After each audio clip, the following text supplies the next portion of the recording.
According to the CEO of Go Invest, Owen Versey, the agency is expecting investments that will total to some $107 billion by the end of this year. However, for the first 6 months of 2018, only $12.5 billion in projects have been executed. Despite this, he is somewhat confident that they will be able to acquire the remaining sum in the next 6 months. The agency expects to facilitate or work on investment-related activities somewhere around the 107 billion mark for the year. Based on our assumptions that were made earlier, what we've seen happening during the year, and what we think is going to happen between now and the end of the year, we're looking at an overall target of somewhere around the $107 billion mark for 2018.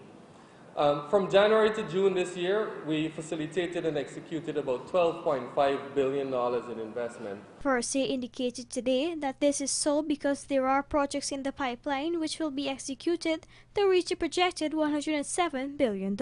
So far, some of them have been granted approval and were sent to partnering agencies for their inputs in areas such as the acquisition of land, among others. These agencies include the Guyana Revenue Authority, the Guyana Lands and Surveys Commission, the Central Housing and Planning Authority, and the Business Ministry, which are conducting their side of the operations after the investments were approved. Though those numbers reflect a bit of a slower start than expected, there are quite a few projects that are in the pipeline that we have been entertaining and facilitating discussions with. We expect to see somewhere around the $107 billion mark to the end of the year. The remainder of those are in the pipeline somewhere. The first aspect of it, we've had some that have been approved from then to now. A significant amount in the July to August period have actually been approved, and those will be reported on at the end of year report.